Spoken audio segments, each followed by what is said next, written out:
환영합니다. 저를 따라오세요. 저는 아마스핏 액티브 맥스를 가지고 있고 언박싱과 함께 간단한 소개를 해드릴게요.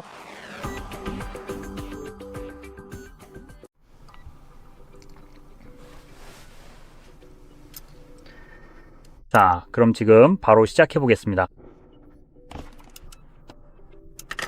사실 칼이 필요 없네요. 여기 멋진 풀탭이 있어서 삼성에서 쓰는 어떤 방식과도 다르게 한 번에 깔끔하게 떨어져 나옵니다.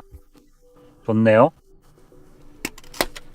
이건 꼭 짚고 넘어가야 할 것 같아요. 왜냐하면 말씀드렸듯이 삼성은 이런 걸 제대로 못 하거든요.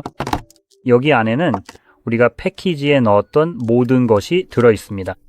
작은 매뉴얼 책자가 들어 있고요. 그리고 시계 본체가 있는데 생각했던 것보다 약간 더 큰 사이즈네요. 그건 그녀도 그랬죠?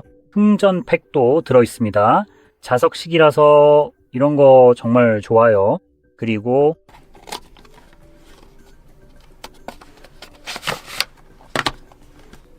여기에는 시계 스트랩이 들어 있습니다.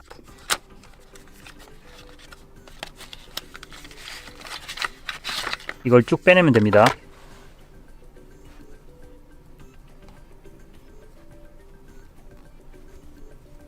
자, 나와라. 됐다.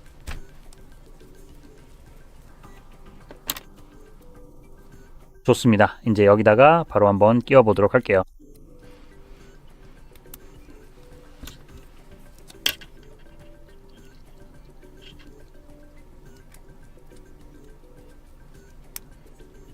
오, 이 안에 뭔가 움직임도 있네요. 흥미롭네요. 자, 좋습니다. 이제 이걸 조심스럽게 벗겨내고, 아마 이게 부팅 버튼일 것 같아요.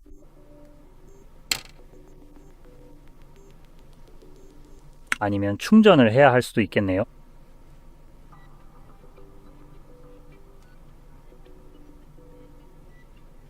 네, 충전을 해야 할 것 같아요.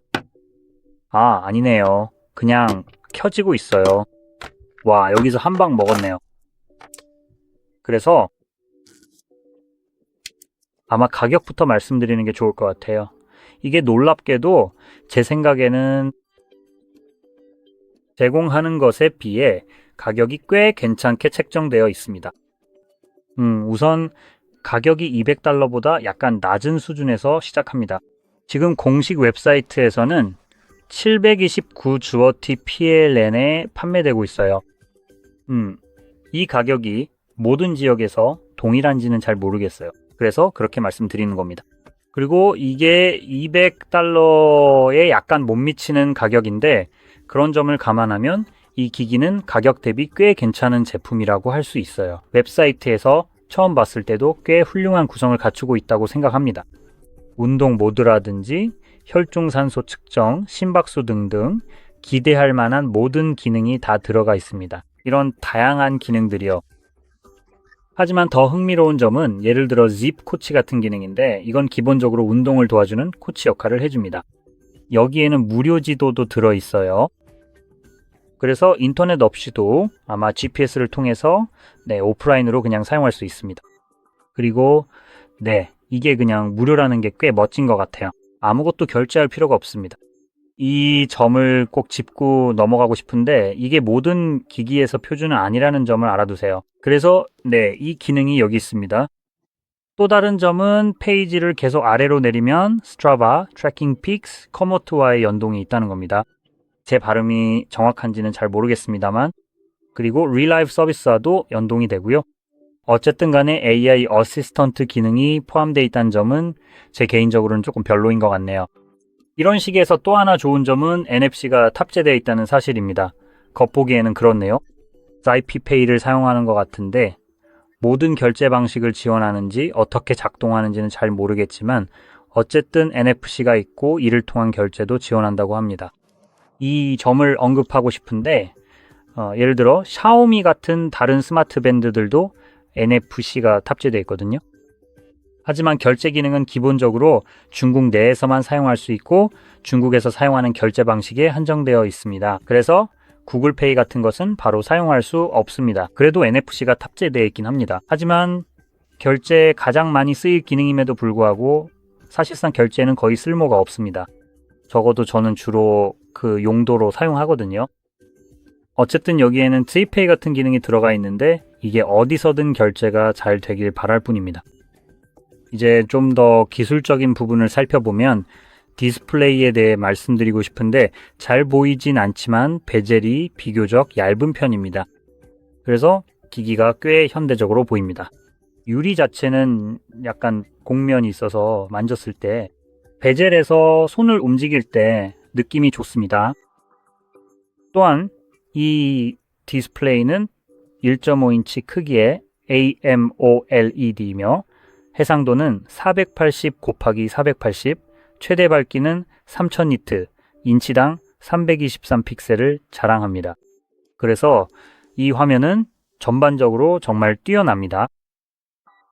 이제 배터리 부분을 보면 658mAh 용량으로 시계치고는 꽤 괜찮은 배터리 크기입니다. 게다가 놀랍게도 일반적인 사용 환경을 기준으로 했을 때 배터리 수명은 대략 25일 정도나 지속된다고 합니다. 그건 정말이지 제가 생각하기에도 말도 안 되게 대단한 성능인 것 같네요. 저는 제 작은 삼성 갤럭시 워치 뭐였죠? 아마 6이었던 것 같은데 진짜 매일 충전해야 하거나 아니면 정말 아껴 써도 이틀에 한 번은 충전해야 하거든요. 그런데 이건 25일마다 한 번이네요. 좋네요. 그리고 이제 다음으로 넘어가 보겠습니다. 그래서 시계를 정말 많이 사용할 경우에도 배터리 수명이 13일이나 된다고 합니다. 이건 여전히 엄청난 거죠. 실제 스마트워치와 비교해보면 이건 사실 스마트워치가 아니에요.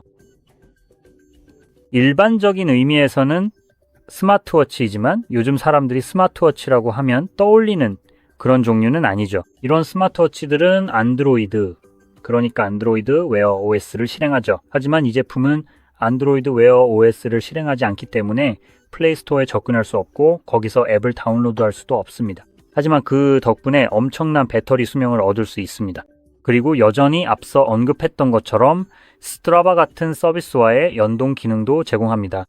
기본적으로 플레이스토어의 필요성을 어느 정도 줄여주는 셈이죠. 이제 마지막으로 배터리에 대해 몇 가지 더 말씀드리자면 배터리 관련해서요. 항상 켜져 있는 디스플레이를 사용할 때도 배터리 수명이 10일이나 됩니다. 이 디스플레이가 계속 켜져 있다는 점을 감안하면 10일은 정말 대단하죠. 그리고 GPS를 계속 사용하면 배터리 수명이 64시간입니다. 연속 GPS 사용 기준으로도 정말 놀라운 수치입니다. 그러니까 기술적으로는 25일에서 64시간으로 약간 하향된 것이긴 해요. 배터리가 좀 줄긴 했지만 GPS 사용을 기준으로 보면 GPS는 전력을 많이 소모하니까요. 그리고 이 수치가 항상 켜짐 디스플레이를 사용하지 않으려고 할 때 제 시계보다도 더 좋습니다. 저는 손목을 들어 올리면 화면이 켜지는 기능만 사용하고 있어요.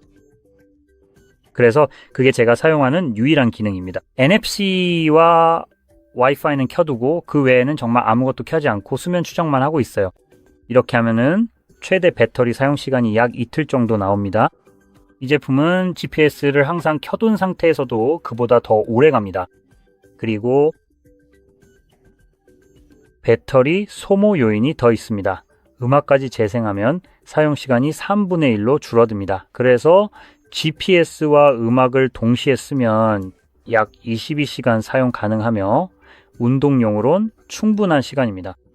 만약 시계로 음악을 들으면서 달리기 루틴이나 기타 활동을 추적한다면 22시간이면 어디서 달리든 충분할 것 같아요. 22시간이나 되니까 필요한 만큼의 사용 시간을 충분히 제공할 겁니다. 22시간 이상 달릴 일은 거의 없을 거라고 생각해요. 그래서 이 정도면 시계가 실제로 해야 하는 일에 비해 정말 말도 안 되게 긴 배터리 수명입니다. 센서 측면에서 보면 생체 인식 센서인 바이오 트래커 PPG는 5개의 PD 센서와 2개의 LED 센서로 구성되어 있습니다. 우리는 가지고 있습니다. 자이로스코프, 주변광 센서,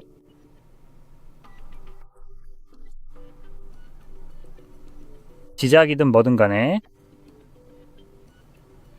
온도. 번역하며 진행하느라 좀 더듬거리고 있네요. 웹사이트가 폴란드어거든요. 그리고 저희에게는 또한 젠장. 저거 뭐라고 부르더라? 기압계가 아닌가요? 아니요. 기본적으로 고도를 의미합니다. 자, 됐습니다. 고도 센서가 장착되어 있습니다. 게다가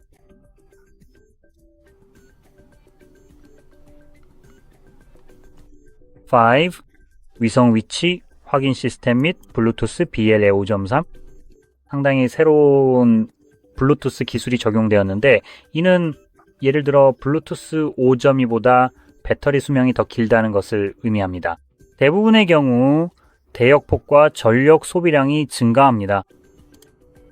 여기 또 다른 물건 있나요? 제 생각엔 그게 거의 전부인 것 같아요. 기술적으로 중요한 정보들이 대부분이죠. 그래서 이런 점을 감안하면 730주어티 혹은 $200 조금 안 되는 가격에 이 시계는 정말 훌륭하다고 생각합니다.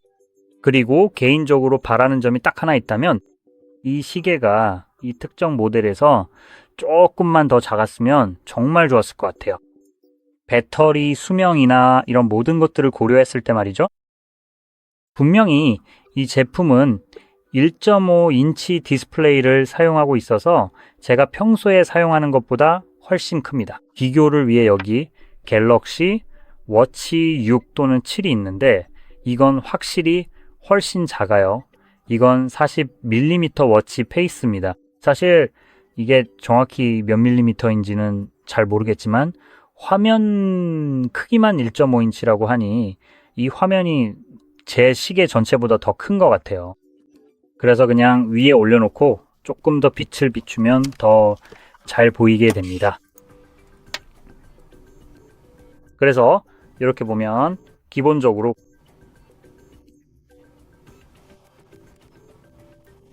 디스플레이가 거의 시계 자체만큼 크다는 걸 알 수 있습니다. 아무튼 오늘은 이 정도로 마치겠습니다. 이 영상이 도움이 되셨다면 좋아요도 꼭 눌러주세요.